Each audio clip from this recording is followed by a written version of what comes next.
de volta o seu programa. A gente está numa semana muito interessante aqui, porque a gente separou essa semana toda para falar sobre drogas, o impacto no indivíduo, o impacto no jovem, nas famílias e na sociedade como de um modo geral, né? E aí, olha, a nossa produção separou vários dados aqui que são impressionantes. Cada vez os números acabam nos alarmando mais sobre esse assunto.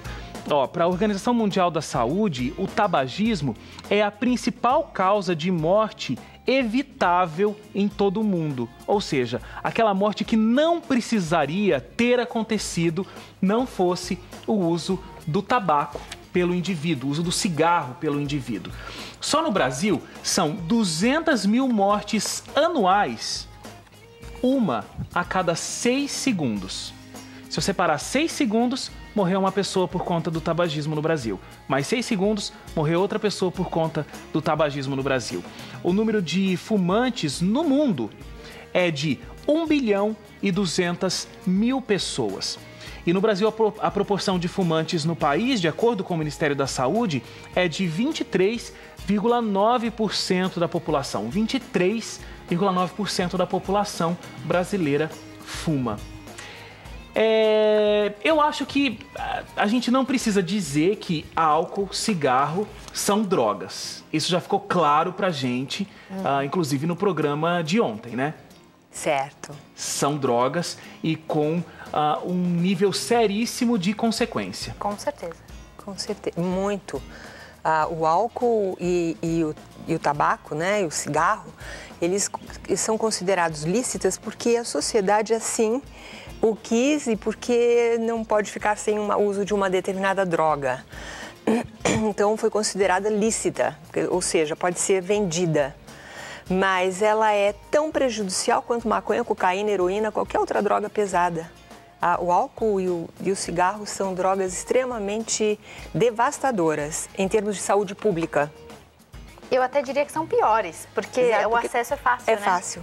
E aí, exatamente, o que acontece? É normalizado, as pessoas usam em casa, faz parte do cotidiano da vida das pessoas. E eu achei legal você trazer esse dado, porque foi justamente o primeiro dado que eu li.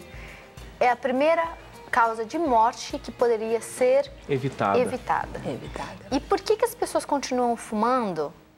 Mesmo que nas embalagens vem foto de bebezinho que nasceu prematuro, vem foto de imagens de diferentes tipos de câncer. Por quê? E eu digo que essa é a pergunta de $1 milhão, né? Porque as pessoas continuam usando drogas, continuam usando substâncias a despeito das consequências negativas. E isso era uma coisa que eu queria falar, porque as pessoas, às vezes, elas têm um julgamento muito forte para quem é usuário. E o primeiro passo para a gente ajudar as pessoas que são dependentes é tirar esse estigma, tirar esse preconceito e pensar como eu posso ajudar. A pessoa ela não é viciada simplesmente pelo fato que ela decidiu ser viciada. Ou, eu estou usando termos errados aqui, né? Decidiu ser dependente, drogadito. Por quê? Porque existem várias coisas acontecendo na vida dessa pessoa.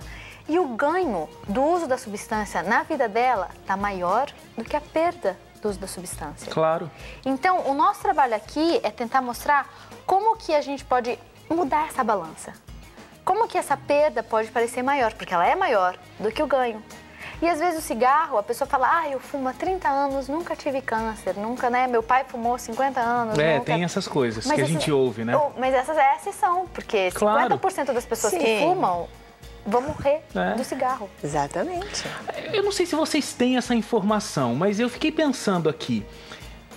Se essas drogas, elas têm esses números tão alarmantes, a gente tem informações de pesquisas do tamanho da dificuldade que causa ao ser humano o uso do álcool e do cigarro, por que é que elas ainda são consideradas drogas lícitas? Por que é que a gente ainda pode comprar isso livremente? Porque os governos têm, de certa forma, algum acordo com as empresas fabricantes. O álcool você não consegue fazer as mesmas leis que você fez para o cigarro. De fechar, de ter no maço de cigarro, ter algumas imagens que mostram. Não consegue lugares fazer isso com álcool. De fumar. Porque, de certa forma, eu já fui a congressos de drogas internacionais. Quando chega no álcool, também as pessoas que estão no congresso fazem uso do álcool. Entende? Quer dizer, todo mundo é tem... interessante demais não, é isso, impressionante. né? Ninguém... Uma vez eles, num congresso, perguntaram, quem aqui não faz? Ninguém levantou a mão. Porque todo mundo usa aquela história de beber socialmente e tal. Então, na verdade, é muito difícil você conter determinados comportamentos que os seres humanos buscam como fuga, como escape. Isso é uma coisa que tem a ver com questões fundamentais, essenciais dos seres humanos espirituais. Você tem que buscar alguma coisa porque alguma coisa não está indo bem, não é? Porque quando você tem uma consistência espiritual, transcendental, você não busca 2 minutos de euforia na droga. Você não precisa de uma cervejinha para você ficar alegre e feliz. Você tem a presença, eu vou aqui falar exatamente, deixar um testemunho. Você tendo a presença do transcendental dentro de você, você tem uma alegria que transcende você estar com um copinho de cerveja. Você tem uma presença de Deus dentro de você que aquilo causa uma alegria independente de você buscar em algo externo. Ela vem de dentro. E os seres humanos, infelizmente, estão passando por esse processo que eles não têm uma alegria interior. A gente nessa semana está tendo uma semana de oração interna aqui para os funcionários. Está sendo muito interessante com o pastor Marcos Bonfim, que vocês conhecem. É de família, né? É de família. Mas ele está falando da importância da Bíblia e da nossa interação com Deus para que bons indivíduos vão ter boas famílias, né? Ele está falando bastante sobre a nossa relação com Deus. E ele falou uma coisa super interessante, que tem a ver um pouco aí. Ele falou, todas essas experiências que a gente tem com o espiritual, elas se dão através do corpo, né? Então a gente tem que ler a Bíblia, a gente tem que se sentir bem, a gente tem que sentir a presença de Deus através... Né? A gente só sente através do nosso corpo. Não existe nada extra corpóreo na nossa religião. Então, a gente sentindo essa... Não é que... É contrário disso de que não existe um Deus dentro de cada um. Não é nada disso. Não é. O nosso Deus está lá no céu e é na nossa ligação com Ele que internamente a gente vai se sentir bem e ficar longe de portas como essa que vão causar prejuízo para a nossa vida, exatamente, né? Eu achei muito interessante o que você falou no final do nosso programa de ontem, Isolda, de que, e acho que vale a pena a gente até começar repetindo isso, a gente, como cristãos, tem uma mensagem, tem uma verdade que a gente sabe. Quem nos criou, da onde a gente veio, não existe dúvida com relação a isso. A gente sabe o que a gente está fazendo aqui e qual é o propósito de Deus para a nossa vida aqui, que é uma caminhada para o que há de vir. Então o futuro não é uma ansiedade para a gente. A gente sabe para onde a gente vai. Quando a gente morrer e quando a gente tiver a nossa ressurreição, a gente sabe para onde a gente vai. Então isso causa uma segurança para o indivíduo, né? E eu queria até adicionar, porque eu acho isso muito interessante, porque às vezes a gente tem alguém assistindo a gente aqui que não tem esse costume de espiritualidade, não tem essa religiosidade, mas que tá falando, e daí? Eu não tenho isso. Gente, essa questão de espiritualidade é comprovada cientificamente. Exatamente. Então, no próprio grupo que a gente fazia, tinha um grupo que a gente sempre abordou, olha, a gente não podia endossar, a gente não podia falar, acredite em Deus. Isso era contra as leis do governo. Mas a gente podia falar, se você acredita num Deus, ou se você quiser procurar Deus, isso vai fazer bem pra você. E eu, toda vez que eu tinha oportunidade, eu perguntava, você tem alguma religião?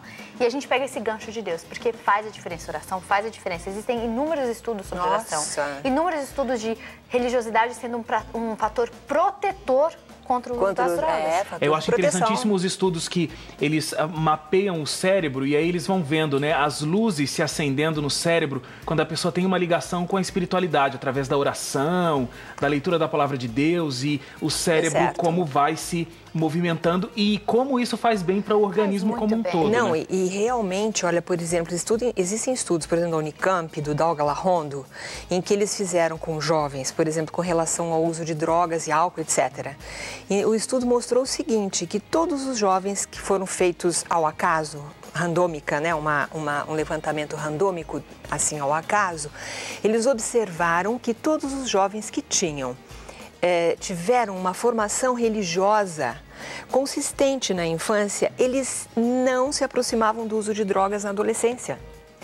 E também a busca de amigos, porque o uso de droga com adolescente, o álcool, principalmente o álcool, vai muito por pressão de pares. Muito. Você tem os seus amigos, os pares, eles costumam pressionar.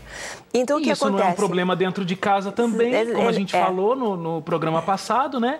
Então, tudo fica muito natural. Fica. Então, quando eles têm, mesmo que eles tenham amigos de mente secularizada, que não sejam cristãos, mas ele sabe exatamente qual o amigo que ele deve escolher. E é por isso que ele não vai para o uso de drogas. Porque ele escolhe amigos diferentes.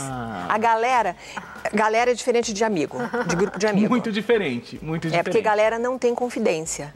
E grupo de amigo você tem. Interessante. Tanto que a droga só acontece na galera e não no grupo. Aliás, só no grupo de amigos, porque é acobertado. Ela é contravenção. Ninguém vai se A minha tese entregar. foi os melhores amigos, que são os que te levam para a droga.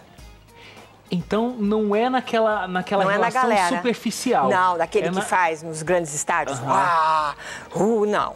A droga ocorre entre os melhores amigos. E pior que cria uma falsa sensação de intimidade, né? Sim, e de estar acobertado, Algo né? incomum. Porque eles têm essa relação de... Eles estão compartilhando alguma coisa, né? Eles estão dividindo alguma coisa e alguma coisa grande. E alguma coisa prazerosa. Porque Exato. a droga causa esse prazer. Causa esse prazer. Com certeza. Não felicidade, prazer, como a gente já discutiu no programa de ontem. A gente vai ter que fazer uma paradinha rápida para o intervalo. Então a gente volta já falando mais sobre álcool e sobre cigarro. Não sai daí.